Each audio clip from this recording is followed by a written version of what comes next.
Making disciples, transforming lives. Pemulihan Tuhan itu seringkali terlihat seperti sesuatu yang buruk. Tapi Tuhan sedang mengerjakan sesuatu yang lebih baik. Itu yang Tuhan mau kita ubah perspektif kita. Dan ibadah kedua ini saya mau ajak kita semua melihat melampaui keadaan. Keadaan kita belum seperti yang kita rindukan.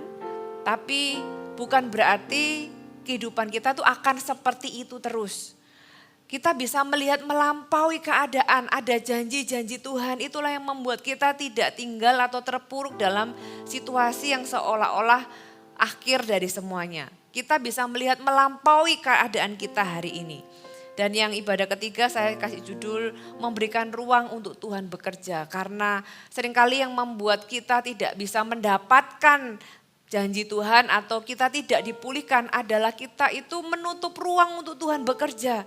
Kita menahan apa yang Tuhan mau ambil di hidup kita. Kalau Tuhan mau ganti sesuatu, Tuhan harus ambil dulu. Tapi kalau kita nggak mau, ya nggak bisa diganti, tidak bisa dipulihkan. Tuhan mau kita memberikan ruang untuk Tuhan bekerja sehingga kita itu mendapatkan apa yang memang Tuhan sediakan bagi hidup kita. Kita buka dulu sebuah firman di Mazmur pasal yang ke-126. Mazmur 126 ayat yang pertama. Pengharapan di tengah-tengah penderitaan. Nyanyian ziarah. Ketika Tuhan memulihkan keadaan Sion, keadaan kita seperti orang-orang yang bermimpi. Pada waktu itu mulut kita penuh dengan tertawa dan lidah kita dengan sorak-sorai.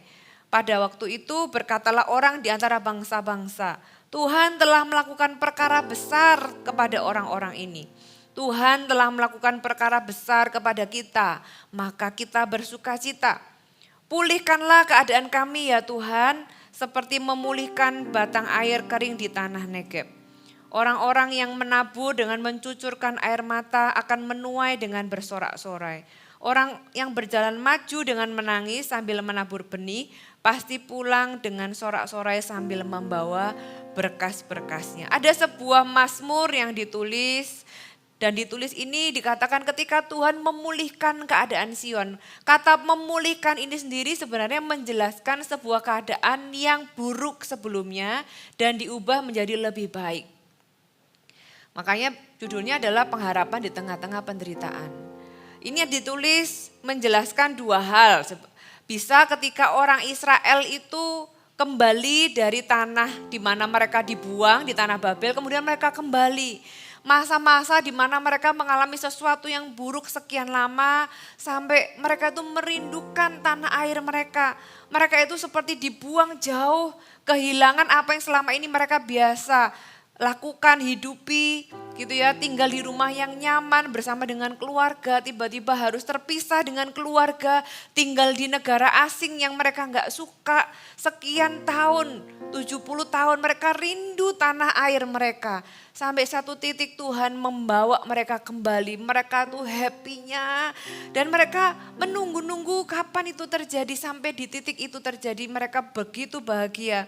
Sampai ditulis mulut mereka penuh dengan tertawa, lidah mereka dengan sorak-sorai.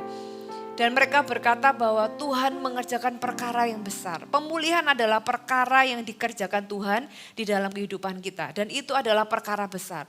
Pemulihan itu yang dilakukan Tuhan tidak pernah sesuatu yang biasa-biasa. Tadi pagi saya jelaskan visi kita di tahun ini adalah visi The Year of Victory and International Blessing. Dan Pastor Philip memberikan dasar firman Tuhan di Yesaya pasal yang ke-60 ya. Yesaya 60 kalau saudara baca, Tuhan memberikan banyak janji dan di sana ada kata-kata yang berkata Dia akan menggantikan apa yang sudah dahulu kurang baik menjadi sesuatu yang sangat baik. Saya juga jelaskan tadi pagi bahwa ketika Tuhan memulihkan kita, Tuhan itu enggak cuma mengembalikan apa yang sudah hilang.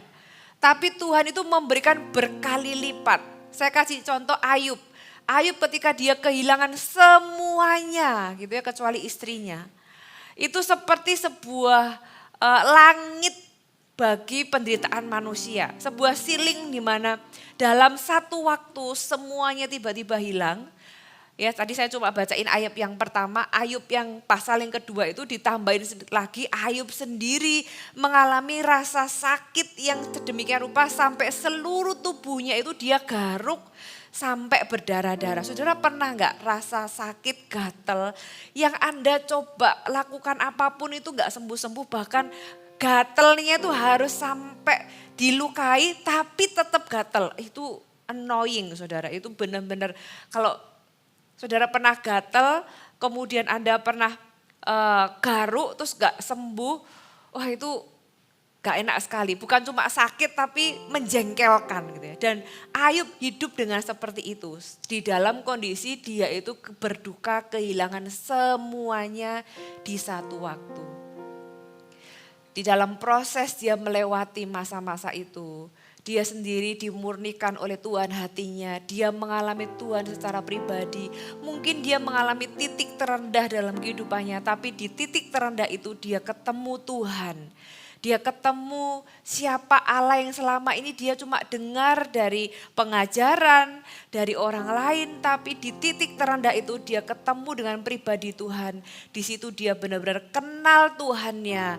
Dan Tuhan memulihkan, kalau sudah baca Tuhan memulihkan itu 2 kali lipat. Itu ditulis secara literal di firman Tuhan. Tuhan itu memberkati Ayub 2 kali lipat dari sebelumnya.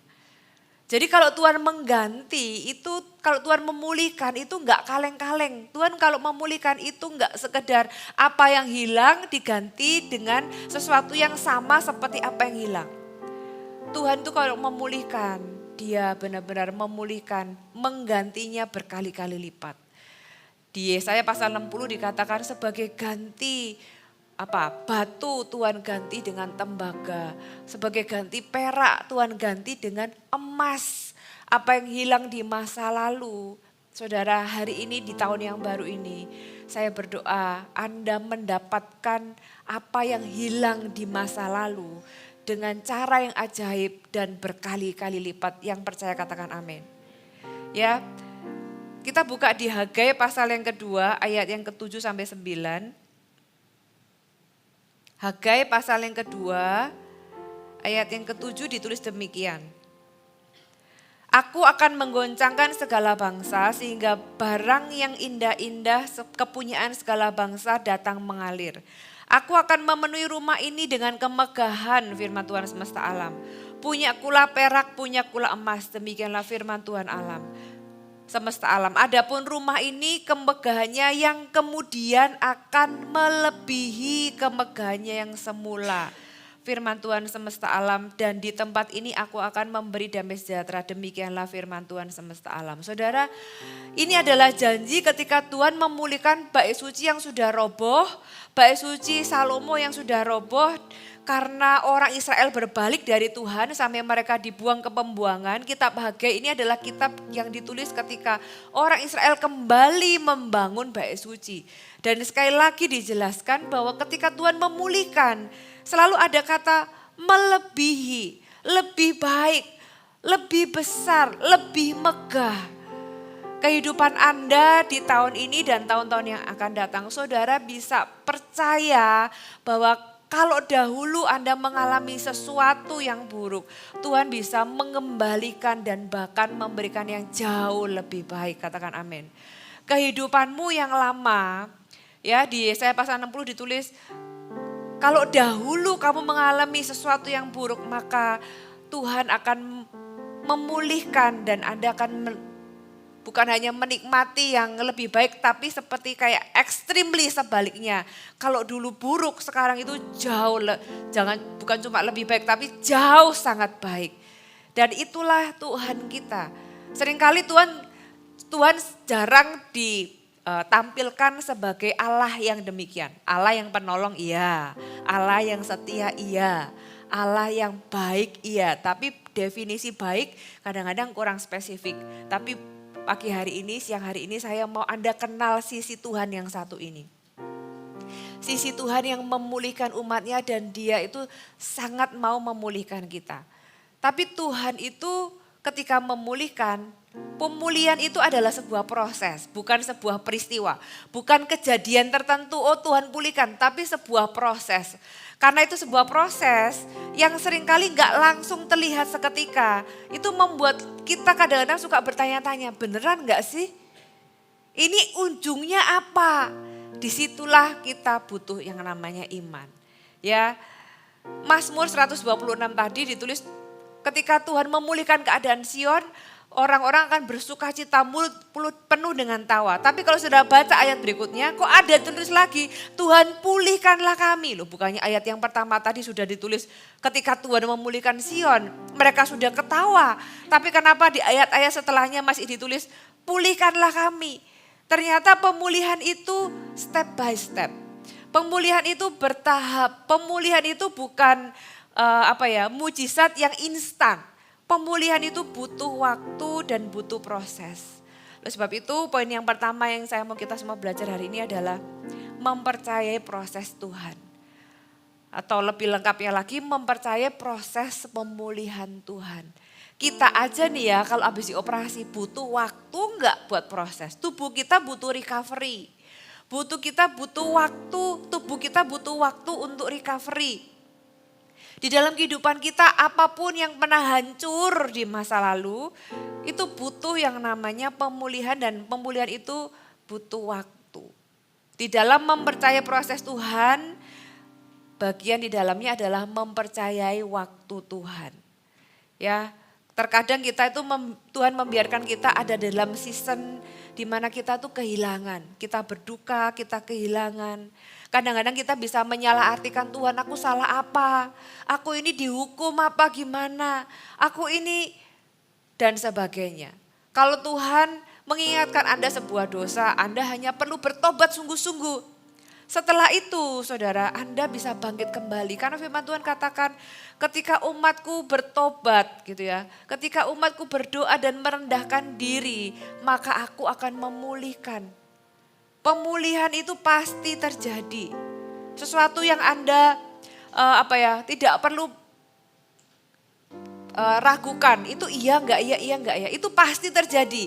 Tapi butuh kerjasama dari kita. Tuhan itu mau. Tuhan itu bukan Tuhan yang ya kalau si A ya bolehlah, kalau si B enggak. Tuhan itu mau memulihkan Anda dan saya karena itulah pribadinya. Tapi kitanya sekali lagi kita perlu membuka ruang untuk Tuhan. Kita perlu mempercayai prosesnya Tuhan. Kita perlu menjalaninya bersama dengan Tuhan. Dan di dalamnya mempercayai waktu Tuhan dan mempercayai Tuhan ketika kita belum melihat apa-apa. Sama seperti sebuah benih yang ditanam di sebawah tanah. Anda nggak bisa lihat apa-apa. Tapi tidak berarti benih itu tidak melakukan apa-apa. Benih itu di satu titik dia membuka, dia pecah gitu kan. Sampai keluar tunas, sampai keluar akarnya. Itu belum ada di permukaan, semuanya underground. Semuanya di bawah tanah, kita nggak bisa lihat. Kita cuma bisa apa? Nunggu. Tapi kalau saudara cungkil gitu ya, saudara ambil, bisa-bisa dia mati. Tapi ketika semuanya terjadi di bawah tanah, tidak terlihat, bukan berarti tidak terjadi apa-apa, saudara. Ketika di dalam kehidupan Anda merasa kok kayaknya nothing happen. Jangan izinkan iblis itu memberikan sebuah kalimat yang Anda anggap sebagai kebenaran bahwa Tuhanmu itu tidak ada. Tuhanmu gak lakukan sesuatu, kamu gak berharga. Lihat hidupmu begitu-begitu saja. Iman kitalah yang menggapai janji Tuhan. Iman kitalah yang mempercayai bahwa walaupun aku gak melihat, sama seperti benih itu ada di dalam tanah, sampai satu titik akhirnya setelah dia pecah, setelah dia keluar akar, setelah dia keluar tunas, sampai akhirnya keluarlah di atas tanah. Baru kelihatan saudara. Tapi yang baru kelihatan itu bukanlah baru terjadi, tapi sudah banyak hal yang terjadi di bawah tanah. Itulah kenapa kita perlu mempercayai Tuhan untuk sesuatu yang tidak kelihatan. Karena pemulihan itu butuh proses itu butuh waktu, dan di dalam proses itu ada banyak hal yang tidak kelihatan. Tuhan tetap bekerja di balik layar. Iman kitalah yang bisa melihatnya. Kalau kita tidak punya iman, kita akan selalu down, bahkan mempertanyakan Tuhan, bahkan bisa meninggalkan Tuhan hanya gara-gara kita tidak lihat sesuatu. Saudara, seorang petani tidak akan menyerah ketika dia menabur benih gitu ya. Ketika dia menabur benih, kalau dia pikir wah kok gak kelihatan, terus dia pergi, dia gak akan menuai. Seorang petani itu percaya ketika dia menabur benih, dia tahu something happen. Dia tinggal tunggu, dia tinggal pupuk, dia tinggal siramin dengan sebuah keyakinan bahwa something is happening. Sesuatu itu terjadi walaupun saya tidak melihatnya, walaupun mereka tidak melihatnya, tapi mereka mengharapkannya dan percaya bahwa benihnya itu sedang melakukan sesuatu sampai nanti akhirnya muncul ke permukaan. Di dalam kehidupan saudara dan saya, kita perlu percaya itu. Kita perlu percaya bahwa Tuhan melakukan perkara-perkara di dalam kehidupan kita. Walaupun kita belum melihat perubahan yang signifikan. Iman itulah yang terus membuat kita melangkah maju dan mempercayai bahwa Tuhan itu tahu hal yang terbaik. Di dalam proses pemulihan, ya jalan menuju pemulihan seringkali melibatkan hal-hal yang membuat kita harus berani melepaskan apa yang kita pertahankan. Bisa jadi itu adalah kebiasaan lama. Saudara, kalau Anda mau dipulihkan, ya Anda perlu melepaskan kebiasaan-kebiasaan lama. Habit-habit yang buruk, apalagi habit yang gak menyenangkan Tuhan. Pikiran-pikiran yang kotor yang terus gitu ya, pattern yang salah, pola hidup yang salah, hubungan-hubungan yang tidak sehat, hubungan-hubungan yang Anda tahu kalau Anda punya hubungan seperti ini Anda tidak bisa semakin dekat dengan Tuhan. Perlu sebuah keberanian untuk melepaskan, perlu sebuah keputusan untuk berani pergi dari itu, masuk ke dalam tempat yang lebih baru. Melepaskan pola pikir yang terbatas, membuat ruang untuk Tuhan bekerja dalam kehidupan kita. Itu adalah memberi ruang untuk sesuatu yang baru. Dan ketika kita memberikan ruang untuk sesuatu yang baru itu Tuhan akan mengerjakannya. Saudara, Anda gak bisa, hidup kita itu punya kapasitas. Kita gak bisa isi semuanya tanpa kita itu membuang yang lama. Ada orang-orang yang mungkin Anda perlu lepaskan. Ada situasi yang Anda perlu let go. Ada orang-orang yang mungkin kita perlu lepaskan, ada orang yang memang diambil sama Tuhan. Sama-sama sakit sih, tapi itu jauh lebih baik kalau kita tuh harus lepaskan untuk kita mencapai tujuan yang memang Tuhan mau. Ya. Jadi yang pertama, mempercayai prosesnya Tuhan dan bekerja sama di dalamnya. Mempercayai apa yang tidak kelihatan, mempercayai waktunya Tuhan, mempercayai bahwa Tuhan itu bekerja di dalam segala sesuatu di hidup Anda yang Anda pikir random. Saudara, apapun yang terjadi itu ada di dalam kendali Tuhan. Apapun yang terjadi Tuhan itu bukan Tuhan yang gak tahu. Jangan bilang Tuhan maha tahu kalau Anda bisa mempercayai bahwa Tuhan itu gak bisa tolong aku. Tuhan pasti gak tahu aku ngalami ini. Sehingga Anda percaya bahwa Tuhan gak bisa tolong. Tuhan kita maha tahu. Every detail gitu ya. Anda ketinggalan kunci, Anda kehilangan handphone, Anda hari ini pakai baju apa, Tuhan itu tahu. Bukankah ada ayat yang berkata rambut di kepala kita itu dihitung. Saat jatuh satu harus izin Tuhan. Gimana mungkin Tuhan gak tahu detail dalam kehidupan kita. Jadi kalau kita bisa percaya bahwa Tuhan itu maha tahu di dalam detail kehidupan kita. Kita tuh akan percaya bahwa gak ada yang random di hidup kita. Tuh gak ada kejadian itu yang random, gak ada kejadian itu yang di luar kendali Tuhan tuh gak ada.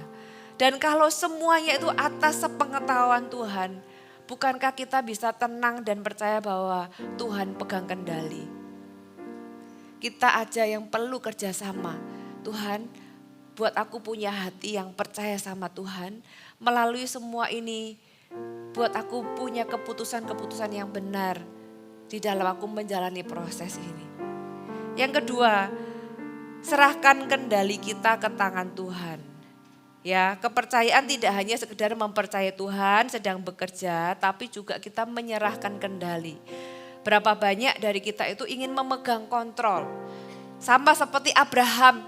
Abraham dikasih janji kamu akan punya anak. Dia merasa gak mungkin begini begitu gitu ya. Dan dia berusaha memegang kendali untuk mewujudkan janji Tuhan. Akibatnya apa? Akibatnya ada Hagar dan Ismail. Berusaha mewujudkan apa yang sebenarnya hanya Tuhan yang bisa wujudkan. Dia berusaha mengontrol segala sesuatu di dalam tangannya sehingga yang terjadi bukanlah sesuatu yang baik, tapi sesuatu yang malah menjadi gangguan di masa depan. Saudara, sampai hari ini ya Ismail sama Ishak gitu ya. Padahal harusnya kalau nggak ada Ismail ya tidak ada mungkin banyak hal yang terjadi hari ini, we never know. Tapi itu terjadi karena Abraham berusaha memegang kendali, menciptakan janji Tuhan dengan caranya sendiri.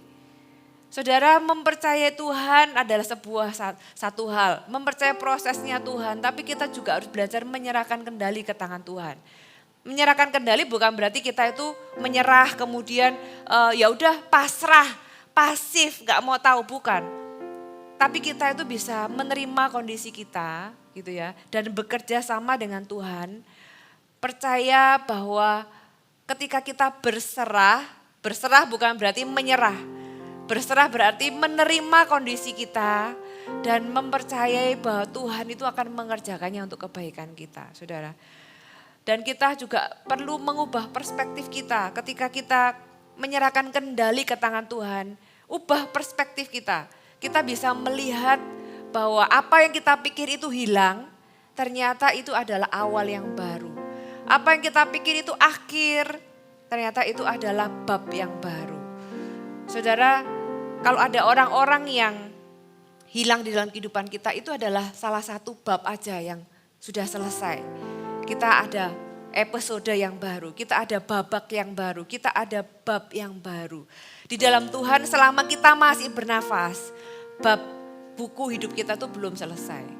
Buku hidup kita itu masih ada lanjutannya, saudara ya. Saudara pernah nonton kalau di serial TV gitu ya, berapa episode. Selama itu belum selesai ya ceritanya belum selesai. Selama Anda masih bernafas, cerita Anda itu belum selesai. Anda merasa, waduh sudah habis, sudah hidupku ini.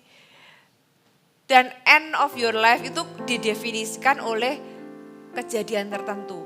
Enggak, saudara. Hidup Anda itu tidak didefinisikan oleh sebuah situasi. Hidup Anda tidak didefinisikan oleh sebuah kondisi atau bahkan oleh seseorang. Kalau ada orang yang berkata hidupku ini sudah selesai. Kenapa? Karena aku diputus. Diputus cinta, ditinggal orang. Yang aku kasihi, yang aku cintai. Benarkah demikian? Itu adalah kalimat yang salah yang dia percayai. Padahal ya enggak. Hidup Anda masih ada bab-bab di depan dan bahkan yang saya percaya yang firman Allah katakan adalah ketika satu hilang, ya bukan mati satu tumbuh 1000. Tapi yang satu hilang ada hal-hal lagi yang Tuhan berikan, bisa jadi 1000 sih. Sesuatu yang jauh lebih baik, sesuatu yang jauh lebih mulia. Saya berdoa supaya Anda semua memulai di tahun yang baru ini dengan pengharapan. Beberapa orang saya tanya, ada orang-orang yang saya tanya, apa sih resolusimu untuk tahun ini gitu ya. Resolusiku ya hanya menjalani seperti tahun lalu. Resolusiku cuma survive gitu ya. Menjalani ya sudah selesai, berakhir, yang penting aku masih hidup. Ada orang-orang yang berpikir ya yang penting aku masih bisa hidup. Saudara, Anda perlu ada di dalam level yang lebih dari survival mode di hidup ini. Kenapa? Karena Anda punya Tuhan dan Tuhan kita itu berjanji akan memulihkan, memberikan kehidupan yang lebih baik. Firman Tuhan katakan hidup kita akan semakin terang.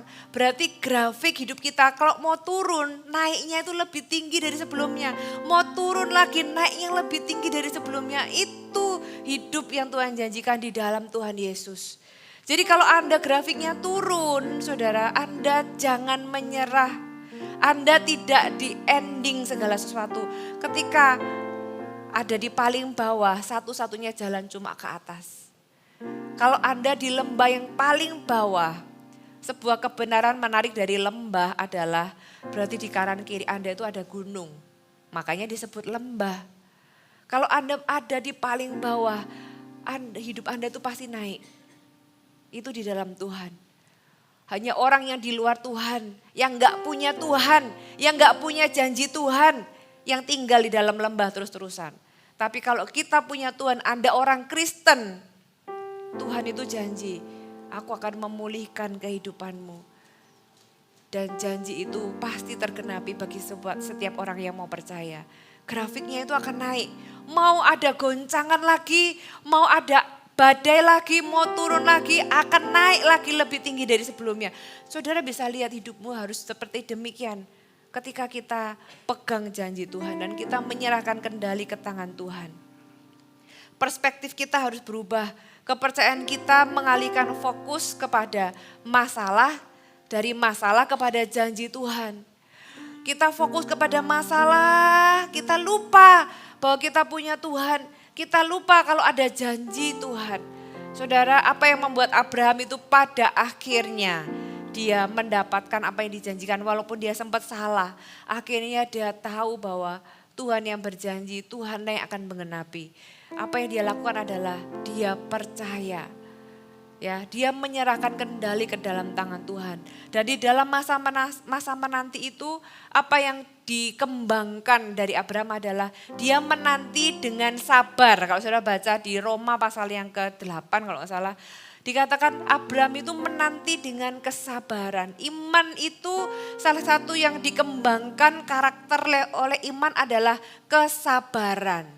Karena kita nggak tahu kapan, karena kita nggak tahu apa yang sedang dilakukan, apa yang sedang terjadi gitu ya.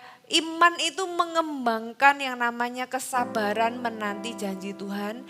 Dan itu juga adalah ketika kita menyerahkan kendali ke tangan Tuhan. Menyerahkan kendali juga berarti kita tahu bahwa kita tidak punya semua jawaban.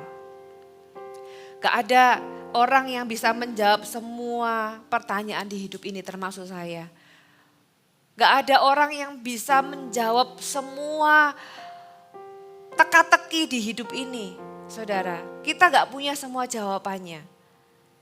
Ketika kita gak punya semua jawabannya, itu adalah sebuah kesempatan yang baik untuk kita menyerahkan kendali ke dalam tangan Tuhan. Itu adalah sebuah kesempatan yang baik untuk kita mengembangkan iman kita. Kita nggak tahu, ya kan? Kita coba cari tahu pun tetap nggak tahu. Kita cuma punya satu pilihan, percaya dan berserah. Tapi orang itu seringkali memilih untuk dia tetap mencari dan memegang kendali. Akhirnya capek sendiri, malah nggak dapat apa yang dijanjikan, saudara. Perspektif kita harus berubah. Kadang-kadang kita itu bisa kabur karena emosi, karena yang terjadi dalam kehidupan kita. Kita bisa marah, contohnya ketika kita tiba-tiba di PHK gitu kan. Di dalam perspektif kita bisa marah. Kenapa? Karena kita merasa diperlakukan tidak adil. Kita bisa marah karena kita merasa kita dizolimi gitu ya. Kita bisa marah kenapa? Karena kita gak tahu apa yang ada di depan. Selama ini kita hidup dari gaji bulanan. Tiba-tiba di PHK, gimana masa depanku? Kita bisa sedih, kita bisa merasa terpuruk, kita bisa merasa aku gak punya masa depan lagi. Salah satu contoh ya, situasinya bisa berbeda-beda setiap orang. Kita bisa fokus ke sana sampai kita gak bisa melihat bahwa sebenarnya kita bisa tanya sama Tuhan, Tuhan, ini sebenarnya apa toh? Apa yang Tuhan mau lakukan di hidupku? Jangan-jangan ya di balik PHK itu, bukan jangan-jangan sih, saya percaya di balik PHK itu Tuhan itu menyediakan hal yang lebih baik. Cuma kita belum lihat, cuma kita belum ketemu. Nah masa-masa in between ini loh yang jadi challenge, yang jadi tantangan bagi Anda dan saya. Di masa menunggu ini kita gimana ini ya? Apakah Tuhan benar-benar ada? Buktinya aku belum dapat kerjaan yang baru. Buktinya aku begini, buktinya aku begitu. Saudara, situasi Anda tidak mendefinisikan hidupmu dan tidak mendefinisikan siapa Tuhan. Tapi sebuah keputusan untuk percaya siapa Tuhan yang dijelaskan di dalam firman Tuhan, itu yang membuat hidup Anda berubah. Itu yang membuat perspektif Anda berubah. Saudara, di dalam kehidupan ini pastilah, saya pribadi juga iya. Loh kok tiba-tiba hidupnya berubah begini ya? Orang-orang yang tadinya ada, orang-orang yang tadinya familiar, kok tiba-tiba gak ada? Tiba-tiba orang yang kita andalkan tiba-tiba pergi meninggalkan kita. Orang-orang yang tadinya kita pikir bersama dengan kita kok jadi berseberangan. Orang-orang atau situasi yang tadinya baik-baik saja tiba-tiba menjadi kacau. Di dalam perjalanan kehidupan saya, akhirnya by time saya belajar bahwa tidak ada yang buruk di hidup ini. Sesuatu yang kelihatannya buruk itu ternyata dari sisi Tuhan. Tuhan itu mengambil untuk mengganti. Tuhan itu mengubah untuk memulihkan. Tuhan itu tidak pernah punya rencana yang buruk di dalam kehidupan kita. By time saya belajar in a hard way, tapi firman Tuhan itu ya dan amin. Dan hari ini pun saya mau Anda semua sepakat dengan firman Tuhan. Kita punya Allah yang sama, Allah yang mengerjakan hal yang baik di hidup saya juga Allah yang Anda sembah, yang juga mengerjakan hal-hal yang baik dari hal-hal yang buruk. Yang Anda anggap buruk lebih tepatnya. Apa yang kita anggap buruk seperti kematian orang yang kita kasihi. Seperti perubahan rencana, kehilangan kesempatan, kehilangan waktu. Di Yoel dikatakan, aku akan memulihkan ya kepadamu tahun-tahun yang dimakan belalang pelahap. Mari kita buka ayatnya di Yoel pasal yang kedua. Yoel pasal yang kedua ayat yang ke-25. Aku akan memulihkan kepadamu tahun-tahun yang hasilnya dimakan habis oleh belalang pindahan, belalang pelompat, belalang pelahap, dan belalang pengerip, tentaraku yang besar yang kukirimkan ke antara kamu.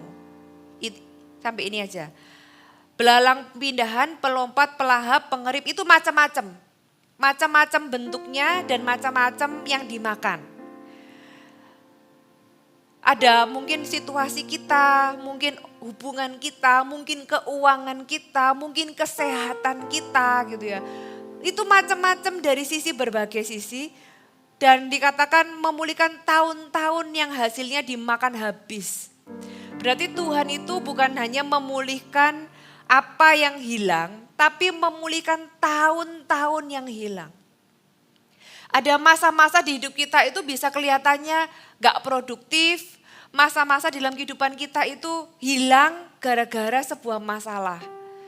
Saudara, di tahun ini saya berdoa Anda mendapatkan dan menerima apa yang dulu hilang. Tuhan itu mengembalikan. Saudara, perspektif kita terhadap waktu di hidup ini itu terbatas. Kalau saudara lihat ya, saudara lihat sebuah apa nih contohnya. Saudara lihat karnaval. Karnaval itu panjang gitu ya. Saudara lihat karnaval, Anda cuma melihat apa yang ada di depan mata kita. Misalnya ini panjang gitu kan. Terus yang sudah ada ya Anda lihat apa yang lewat gitu kan. Anda nggak tahu apa yang akan datang. Dan kalau Anda itu terlambat, Anda juga nggak bisa lihat apa yang sudah lewat. Nah, demikian juga hidup kita. Kita ini cuma melihat sebatas apa yang ada di depan mata. Kita nggak tahu apa yang akan terjadi dan kalaupun kita itu baru lahir, kita tuh nggak tahu apa yang sudah pernah terjadi. Tapi Tuhan kita itu tidak berdiri di tempat kita berdiri. Tuhan kita tuh berdiri di atas. Jadi dia itu tahu apa yang sudah dan yang akan terjadi. Dia lihat dari atas semua deretan karnaval itu dari yang paling depan sampai paling belakang. Sudut pandang kita dengan Tuhan beda. Kita cuma melihat apa yang di depan. Kita tidak tahu apa yang akan terjadi. Tapi Tuhan di atas itu sudah tahu. Makanya Tuhan nggak pernah dibatasi oleh waktu. Apa yang sudah hilang, Tuhan itu bisa kembalikan. Kenapa? Karena Tuhan itu ada dia adalah Alfa dan Omega. Dia tidak dibatasi oleh waktu. Waktu yang seolah-olah kita pikir hilang. Tuhan bisa kembalikan. Gimana caranya? Jangan tanya saya karena saya bukan Tuhan. Tapi Tuhan akan mengembalikan dengan cara yang ajaib. Saya mengalaminya berkali-kali di dalam banyak area. Tahun-tahun yang hilang. Ketika saya mengalami sesuatu yang buruk sehingga saya merasa tahun-tahun itu menjadi tahun yang gak produktif.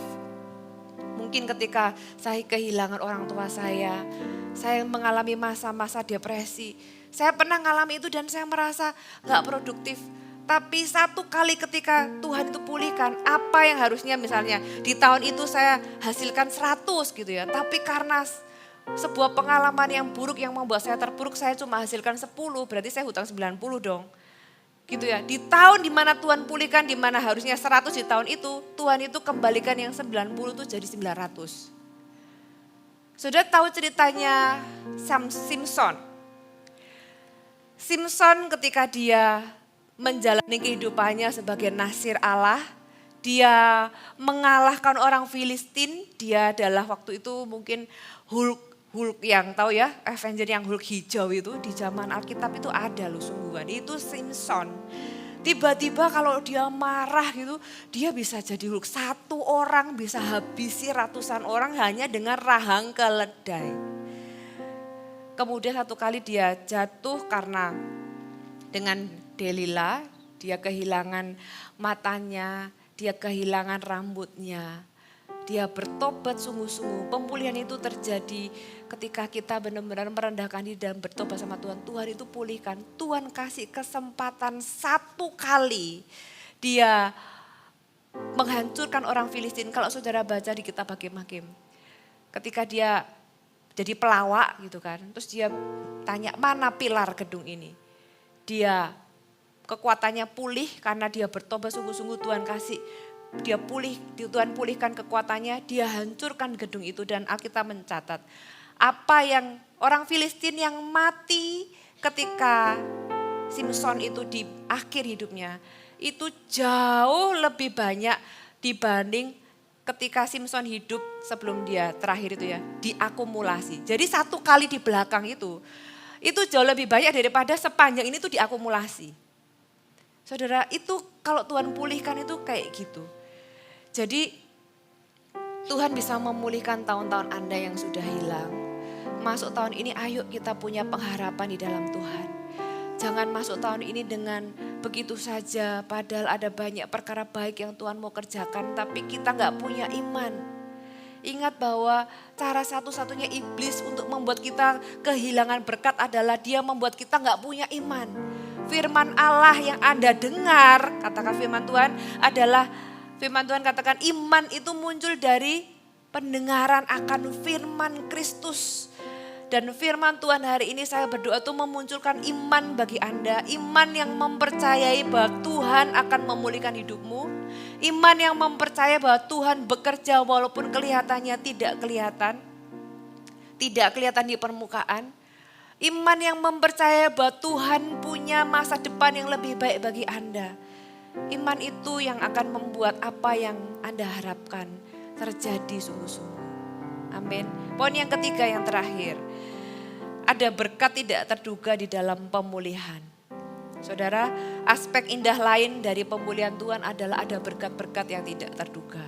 Seperti yang saya bilang tadi, ketika Ayub mengalami pemulihan, dia gak pernah menyangka bahwa Tuhan itu akan memulihkan 2 kali lipat. Dia pikir dia udah sembuh aja udah puji Tuhan. Dia mungkin gak membayangkan dia balik seperti dulu aja udah puji Tuhan. Tapi ternyata ketika kita melewati proses dengan baik, kita tetap beriman sama Tuhan. Kalau kita perlu bertobat, kita bertobat sungguh-sungguh. Kita merendahkan diri, kita memberikan ruang bagi Tuhan. Wow, ada berkat yang tidak terduga. Bukan cuma materi, tapi ketika Tuhan pulihkan hati kita juga. Yeskiel pasal yang ke-36. Yeskiel 36 ayat yang ke-26. Kamu akan kuberikan hati yang baru dan roh yang baru dalam batinmu. Dan aku akan menjauhkan dari tubuhmu hati yang keras dan kuberikan kepadamu hati yang taat. Rohku akan kuberikan diam di dalam batinmu dan aku akan membuat kamu hidup menurut segala ketetapanku dan tetap berpegang kepada peraturan-peraturanku dan melakukannya. Ketika Tuhan pulihkan kita, Tuhan pulihkan bukan cuma materi, bukan cuma waktu, bukan cuma harapan yang hilang. Tapi Tuhan juga pulihkan hati kita. Tuhan pulihkan roh kita. Tuhan berikan hati yang baru, roh yang baru. Mari kita minta sama Tuhan, Tuhan pulihkan aku Tuhan. Berikan aku hati yang baru. Berikan aku roh yang baru. Ketika kita minta, kita tahu kita akan menerimanya. Kenapa? Karena ada firman Tuhan yang berkata demikian. Dan ketika roh Tuhan tinggal di dalam diri kita, itu akan menjaga hidup kita. Ya, akan menjaga langkah-langkah kita. Sehingga keputusan-keputusan kita pun berkenan di mata Tuhan. Aspek yang tidak terduga lainnya adalah pemulihan kita itu sifatnya pribadi. Tuhan akan pulihkan setiap orang sesuai apa yang hilang di hidupmu, sesuai dengan doamu. Dan berkat lain adalah ceritamu itu bisa jadi kesaksian. Ternyata pemulihan kita itu bukan sekedar tentang kita. Pemulihan kita itu juga tentang orang lain. Kadang-kadang waktu Tuhan itu juga ditentukan oleh orang lain. Maksudnya waktu orang lain, dalam arti gini loh. Tuhan pulihkan aku sekarang, kenapa enggak dulu? Ya karena sekarang ini ada orang yang butuh ceritaku. Ternyata Tuhan itu juga mau memakai cerita pemulihan kita untuk menguatkan orang lain. Untuk menjadi inspirasi dari orang lain. Dan itu adalah berkat yang tidak terduga. It's not just about us. Tapi karena Tuhan tuh mau pakai hidup kita. Tuhan mau pakai cerita hidup kita. Anda akan jadi lebih bermakna. Hidup Anda akan jadi lebih bermakna ketika cerita hidup Anda itu bisa menguatkan orang lain. Bisa menghibur orang lain. Bisa membuat orang lain itu mempercayai Tuhan kembali. Ketika mereka ada di titik terendah hidup mereka, Anda bisa berkata, aku pernah ada di sana. Persis seperti yang kamu alami. Tapi hari ini aku tahu, aku sudah alami pemulihan. Kalau aku bisa mengalaminya, kamu juga pasti bisa. Saudara, bukankah iblis itu dikalahkan oleh darah anak domba dan kesaksian kita? Cerita pemulihanmu juga bisa mengalahkan apa yang iblis coba buat dalam kehidupan orang lain lewat kesaksian Anda. Amin.